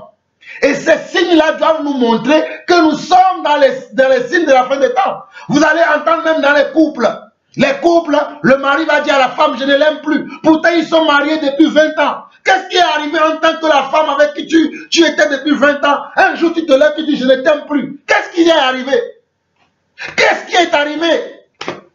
Vous allez voir que même dans les couples, le mari garde son argent pour elle. La femme aussi garde son argent pour elle. Et il n'y a plus de partage. Il n'y a plus de soutien. Il n'y a plus de soutien. Il n'y a plus de partage. Chacun pense pour soi-même parce qu'on est devenu égoïste. Le mari même peut aller s'acheter des choses en cachette parce qu'il ne veut pas que sa femme le sache. La femme aussi va aller acheter des choses en cachette parce qu'il ne veut pas que le mari le sache. Parce que on est devenus tous égoïstes. Regardez, nous sommes dans les signes de la fin des temps. On est devenus des égoïstes, des rebelles. On fait des choses pour nous. On ne pense plus comment au bien-être des autres, au bien-être de notre prochain. Alors que Dieu a dit, tu aimeras ton prochain comme toi-même. Nous l'avons vu dans Galates chapitre 5. Tu aimeras ton prochain comme toi-même. C'est ainsi que tu as accompli la loi. Mais aujourd'hui, on n'aime plus nos prochains. On ne pense qu'à nous-mêmes. On ne pense qu'à nous-mêmes. La vie des autres, ça ne nous intéresse pas. Quand nous sommes là à parler des choses qui ne vont pas dans l'église, comme il y a certaines personnes qui sont insensibles, qui sont devenues comment? Insensibles, qui sont devenus déloyaux. Ils ne sont plus loyaux à Dieu, ils sont devenus déloyaux. Ils vont nous dire, ce sont des jaloux. Ce sont comment? Des jaloux. Ce sont des gens qui n'ont rien dans leur vie. Ce sont des gens qui n'ont rien. Voilà pourquoi ils parlent ainsi alors que nous parlons de la vérité. Nous montrons par les Écritures ce que Dieu a dit d'avance. Mais on va nous traiter de comment? Des jaloux. Ce sont les signes de la fin des temps. Nous continuons. Au verset 14. Cette bonne nouvelle du royaume. Verset 13 d'abord. Mais celui qui persévérera jusqu'à la fin, dans toutes ces choses, dans tous ces signes dont je viens de parler là, tu dois persévérer jusqu'à la fin. Toi qui es enfant de Dieu et qui as un regard, qui as une connaissance de ces choses, tu dois persévérer jusqu'à la fin. Tu ne dois pas abandonner, tu ne dois pas t'arrêter, tu n'as pas le droit de te fatiguer. Si la fatigue vient, tu lui dis non, fatigue, ce n'est pas encore le moment. Je dois continuer la course, je dois continuer la bataille, je ne dois pas m'arrêter, je continue. Au verset 14, on nous dit, cette bonne nouvelle du royaume sera prêchée dans le monde entier pour servir de témoignage à toutes les nations, alors viendra la fin. Alors viendra la fin. Cette bonne nouvelle du royaume sera prêchée dans le monde pour servir de témoignage à toutes les nations, alors viendra la fin. Voilà pourquoi aujourd'hui, sur les réseaux WhatsApp, sur les réseaux Facebook, sur YouTube et tout ça, nous avons la parole de Dieu. Parce que cette parole doit atteindre le monde. Cette parole doit toucher le monde avant que le Seigneur n'arrive, pour que personne n'ait à se dire, je n'ai jamais entendu la parole. Aujourd'hui, la parole est sur WhatsApp. La parole est sur comment? Est sur Facebook, il est sur YouTube, il est sur Instagram, il est sur Twitter. Tous les réseaux sociaux sont maintenant abondés de la parole de Dieu. C'est vrai, il y a les faux prédicateurs, mais il y en a aussi des vrais. Voilà pourquoi moi j'ai décidé qu'en tant que vrai serviteur de Dieu, je vais inonder les réseaux sociaux de mes messages. Je vais inonder les réseaux sociaux. Voilà pourquoi vous qui m'écoutez, vous devez partager ces messages afin que le monde entier soit au courant de ce qui se passe et de ce qui va se passer. Participez à l'œuvre de Dieu en partageant. Je sais que beaucoup d'entre vous, vous le faites déjà, mais continuez à partager, puisque cette bonne nouvelle du royaume doit être prêchée dans le monde entier pour servir de témoignage,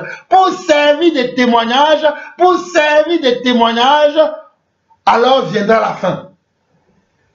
Donc si tout le monde n'a pas encore reçu le témoignage, la fin ne sera pas encore lieu. Comme j'avais un frère qui a suivi des prophètes de Baal en 2013, ils ont annoncé que le retour du Seigneur va arriver le 13 septembre 2015. Cela n'était pas arrivé.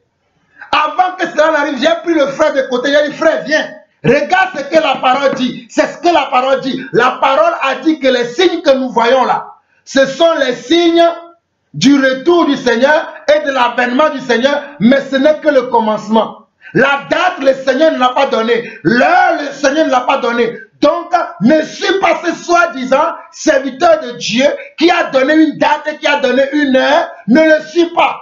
J'ai pris le frère de côté. Le frère ne m'a pas écouté. J'ai dit au frère, si le Seigneur ne revient pas le 15 septembre 2015, je ne vais plus communier avec toi. Hey, vous ne me connaissez pas, moi je ne rigole pas. Je ne rigole pas dans les affaires de Dieu. Comme vous là, vos pasteurs, moi je ne rigole pas. J'ai dit au frère, j'ai pris la vérité, j'ai pris le frère. Plusieurs fois, j'ai parlé avec son épouse, je lui ai parlé, j'ai expliqué la parole. Le frère m'a soutenu, ça va arriver. Je lui ai dit, mon frère, si ça n'arrive pas là, nos relations vont se terminer là. Parce que nous ne sommes pas frères. Si nous sommes frères, nous aurons le même esprit et nous comprendrons la même parole. Les gens rigolent aujourd'hui. Vous écoutez les gens n'importe comment. Moi, je n'écoute pas n'importe qui. J'écoute la parole de Dieu. Je continue. Au verset 15 jusqu'au verset 20, il dit, c'est pourquoi lorsque vous verrez l'abomination de la désolation dont a parlé le prophète Daniel, établi en un lieu saint, que celui qui lit fasse attention. Alors que ceux qui seront en Judée fuient dans les montagnes.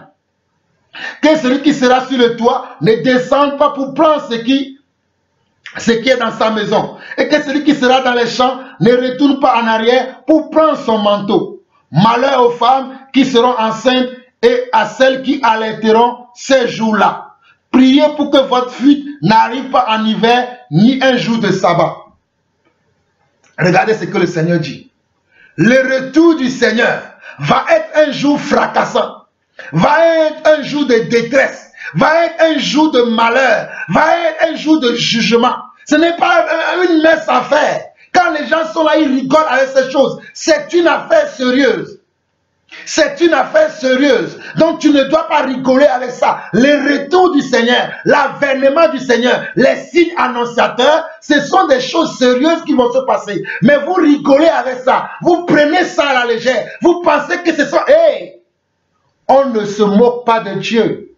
Ce qu'un homme aura semé, il le moissonnera. On ne se moque pas de Dieu. Vous qui vous moquez de Dieu, vous êtes là à longueur de journée à raconter des bobards, à raconter des âneries, à raconter des choses qui n'ont rien à voir avec la parole de Dieu, à raconter vos traditions et prendre vos traditions pour parole de Dieu.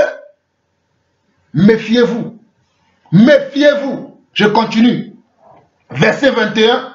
Car alors, la détresse sera si grande qu'il n'y en aura point eu de pareil depuis le commencement du monde jusqu'à présent et qu'il n'y en aura eu jamais. Regardez, verset 21. Car alors, la détresse sera si grande qu'il n'y en aura point eu de pareil depuis le commencement du monde jusqu'à présent et il n'y en aura jamais. La détresse qu'il y aura, les signes qui sont en train de se passer, ce sont des signes qu'il n'y a jamais eu. Ce sont des signes qu'il n'y a jamais eu. Voilà pourquoi vous avez le corona. Voilà pourquoi vous avez eu la peste. Voilà pourquoi il y a eu des choses qui ont détruit beaucoup de gens. La guerre, la première guerre mondiale, la deuxième guerre mondiale, c'était le signe du retour du Seigneur. Hey, la première guerre mondiale, la deuxième guerre mondiale, c'était le signe du retour du Seigneur. La première guerre mondiale, la deuxième guerre mondiale, la guerre dans les nations, toutes ces choses-là. La guerre de 1945, oui, c'était le signe du retour du Seigneur. Verset 22. Et si ces jours n'étaient abrégés, personne ne serait sauvé. Mais à cause des élus, ces jours seront abrégés. Si quelqu'un vous dit alors, le Christ est ici, comme on vous dit aujourd'hui, le Christ est ici, et vous les suivez. On vous dit, si quelqu'un vous dit alors, le Christ est ici, ou il est là, ne le croyez pas. Car ils s'élèveront de faux Christ et de faux prophètes. Ils feront de grands prodiges et des miracles au point de séduire, s'il était possible, même les élus. Regardez, car il s'élèvera de faux Christ, il s'élèvera de faux Christ, il s'élèvera de faux Christ. Ils feront de grands prodiges et des miracles au point de séduire, si c'était possible, même les élus. Nous les élus là, on ne peut pas nous séduire. Hey, écoutez, nous les élus de l'Éternel, nous les élus de Yeshua, nous les élus du roi des rois, du Seigneur des seigneurs, on ne peut pas nous séduire. Nous sommes inséduisables, nous sommes intouchables, nous sommes comment indéboulonnables, nous les élus du Seigneur, parce que nous devons annoncer le message du temps. Alléluia. Parce que nous devons annoncer le message du temps. Donc on ne peut pas nous séduire. On peut séduire ceux qui sont des hypocrites. On peut séduire ceux qui sont des traîtres. On peut séduire ceux qui sont comment, alléluia, d'être déloyaux. Mais nous les élus de Dieu, hey, nous les élus de Dieu, nous sommes comment inséduisables, nous sommes comment indéboulonnables, nous sommes comment intouchables, parce que nous avons été élus. Alléluia. Nous avons été élus. Nous avons été élu. Je continue, alléluia. Sache que mon frère, sache ma soeur, que tu es élu de Dieu.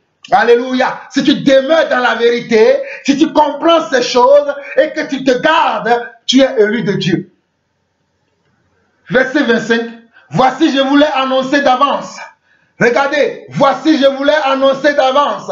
Comme nous l'avons lu dans Amos 3, le verset 8, le Seigneur ne fait rien sans avoir révélé son secret à ses serviteurs, les prophètes. Alléluia. Le Seigneur ne fait rien sans avoir révélé ses secrets à ses serviteurs, les prophètes. Alléluia. Au verset 20, il dit, si donc on vous dit, voici il est dans les déserts, n'y allez pas. Voici il est dans les chambres, ne le croyez pas.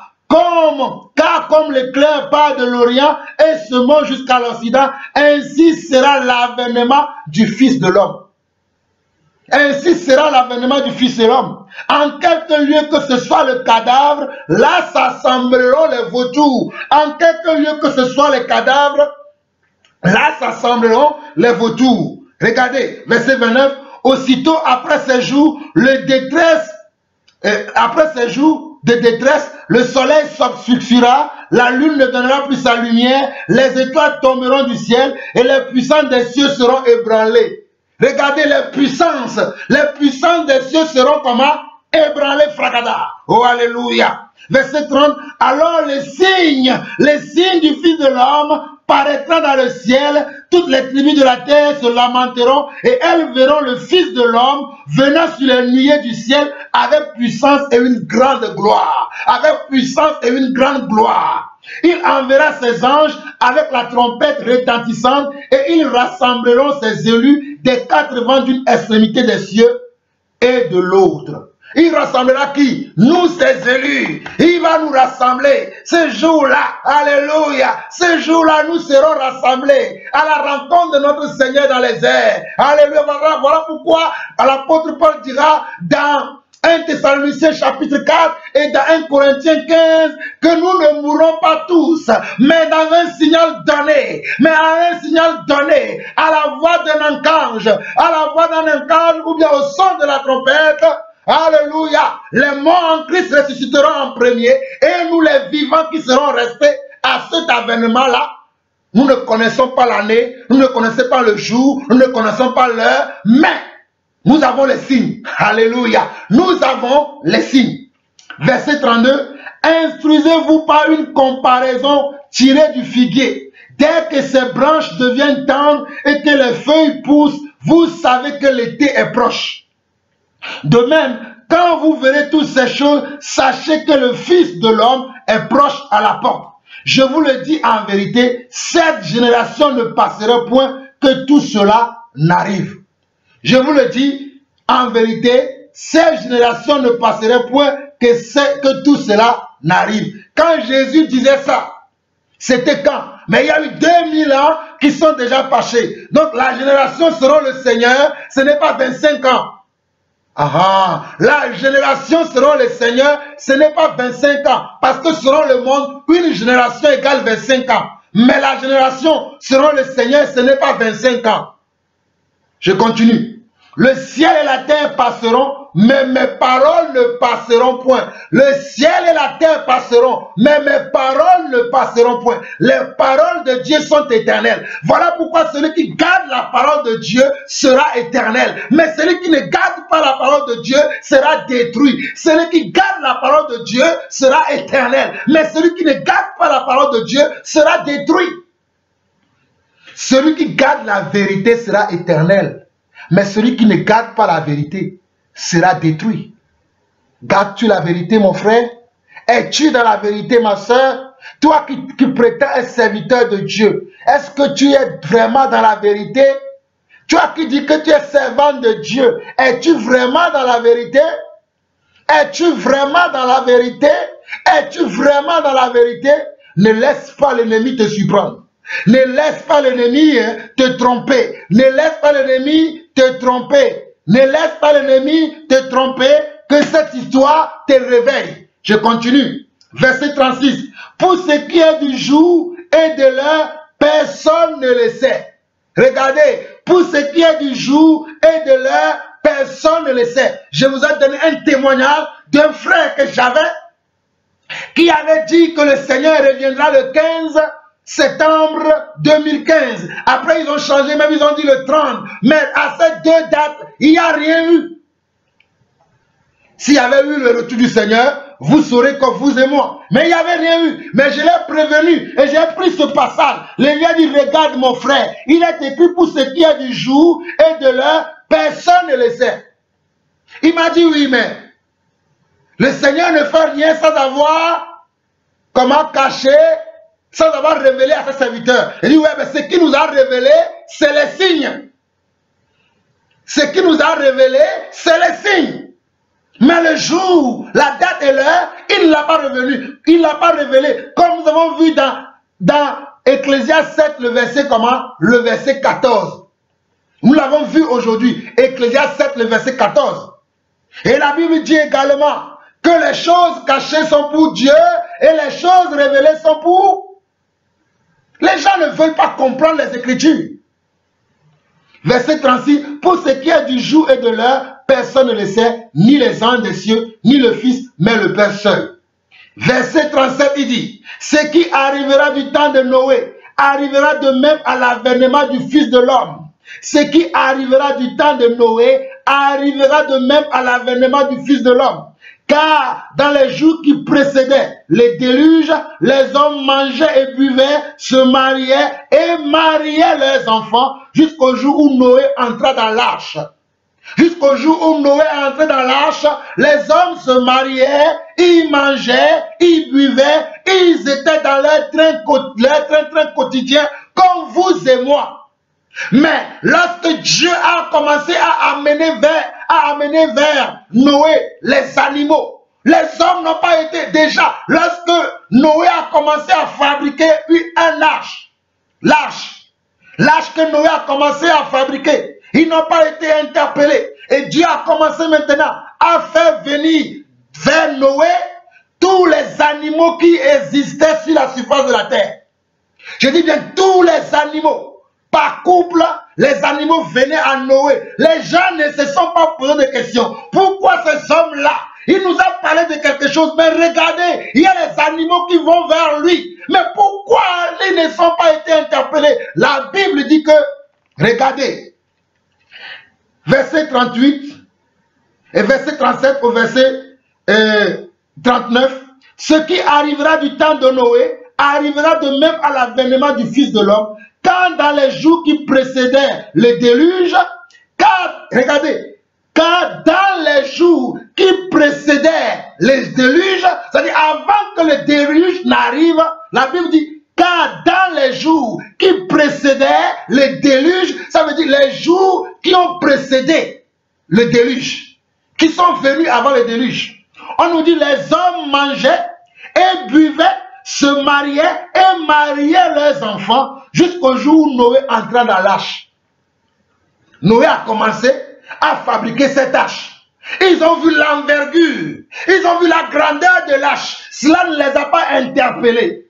Après, Dieu a commencé à faire venir les animaux vers Noé. Cela ne les a pas interpellés jusqu'à ce que l'arche a été fermée.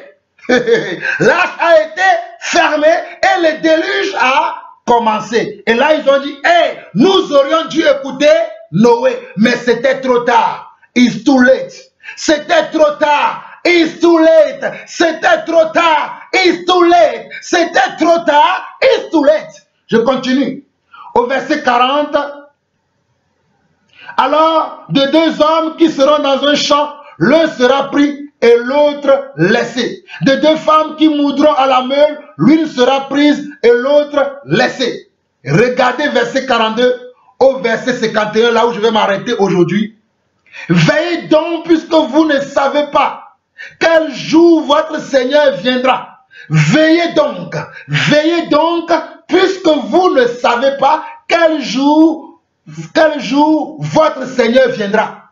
Regardez, le jour ne nous a pas été révélé. l'année ne nous a pas été révélée, l'heure ne nous a pas été révélée, mais les signes nous ont été révélés. Alléluia. Oh, je dis bien, le jour ne nous a pas été révélé, l'heure ne nous a pas été révélée, la date ne nous a pas été révélée, mais les signes nous ont été révélés et je suis en train de vous annoncer les signes. Alléluia.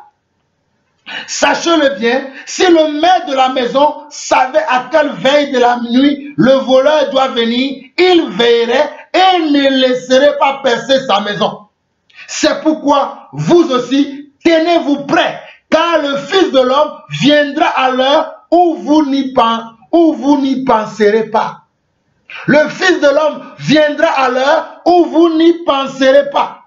Le Fils de l'homme viendra à l'heure où vous n'y penserez pas. Le Fils de l'homme viendra à l'heure où vous n'y penserez pas. Le Fils de l'homme, Yeshua le Messie, viendra à l'heure où vous n'y penserez pas. Quel est donc le serviteur fidèle et prudent que son maître a établi sur ses gens pour leur donner la nourriture au temps convenable? Et cette nourriture, c'est ce que je vous donne. Cette nourriture convenable, cette nourriture du temps, cette nourriture convenable. Je suis un serviteur fidèle et je vous donne cette nourriture afin que vous soyez au courant de ces choses et que vous ne soyez pas surpris. Voilà pourquoi je vous dis, n'écoutez pas ceux qui annoncent des choses qui n'ont ni queue ni tête, qui vous parlent des visions, des choses qui n'ont rien à voir avec la vérité. Je continue. Verset 46. Heureux ces serviteurs que son maître à son arrivée trouvera faisant ainsi. Je vous le dis en vérité, il l'établira sur tous ses biens. Mais si c'est un méchant serviteur, nous avons des méchants serviteurs aujourd'hui. Ce sont ceux qui vous braquent dans leurs assemblées. Ce sont ceux qui regardent qu'à vos poches. Ce sont ceux qui regardent vos biens temporels. Ce sont ceux qui vous regardent à l'apparence. Ce sont ceux qui ne veulent pas vous amener à connaître la vérité et vivre par la vérité. Ce sont là les serviteurs méchants. Mais si c'est un serviteur méchant qui se dit en lui-même, mon maître tarde à venir, s'il se met à battre ses compagnons, s'il mange et boit avec les ivrognes, le maître de ce serviteur viendra le jour où il ne s'y attend pas et à l'heure qu'il ne connaît pas. Et il le mettra en pièces et lui donnera sa part avec les hypocrites. C'est là il y aura des pleurs et des grincements de dents. Je relis pour vous le verset 50 au verset 51. Je vais m'arrêter là aujourd'hui. Le maître de ce serviteur viendra le jour où il ne s'y attend pas et à l'heure qu'il ne connaît pas. Il le mettra en pièces et lui donnera sa part avec les hypocrites. Avec les hypocrites, c'est là qu'il y aura des pleurs et des grincements de dents. Que celui qui a des oreilles écoute ce que l'Esprit dit à l'Église, et nous sommes bien dans le discernement des esprits. Nous sommes bien dans le discernement des esprits et nous avons parlé de ce que le Seigneur lui-même nous a dit avant son retour. Alors préparons-nous au retour du Seigneur et voyons les signes qui s'accomplissent devant nous et devenons des serviteurs fidèles. Devenons des serviteurs, des servantes fidèles dans l'œuvre de Dieu. Fuyons l'hypocrisie, fuyons la méchanceté, fuyons comment la rigolade et soyons sérieux dans l'œuvre de Dieu. Il ne suffit pas d'être invité de la salle même des noms. Plusieurs sentiront, le roi dira, il était les mains, et j'ai été dans les ténèbres du dehors. Oui, le festin est pour les intimes, les fils et les serviteurs fidèles. Cadeau pour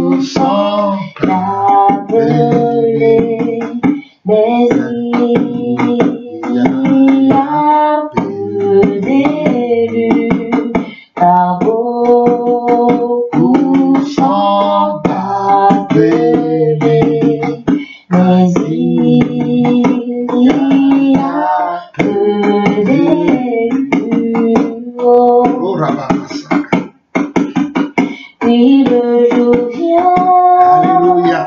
se fera le tri, les seront séparés, au feu la paille. Seigneur, Seigneur, plusieurs lui diront, mais éloignez-vous de moi. Jésus répondra, vous serviteurs de l'iniquité, je ne vous ai jamais connu. Oh, oh, oh, car beaucoup sont appelés, mais il y a peu d'élus, car beaucoup sont appelés, mais il y a peu d'élus. Oh, qui sont heureux, ceux qui écoutent la parole de Dieu et qui la gardent, souvent frappés, méconnus de Dieu, ils seront consolés là-haut pour l'éternité. Oui, beaucoup sont appelés, mais il y a peu d'élus. Oui, beaucoup sont appelés, mais il y a peu d'élus. Oui, beaucoup sont appelés, mais il y a peu d'élus. Oui, beaucoup sont appelés, mais il y a peu d'élus. Shalom.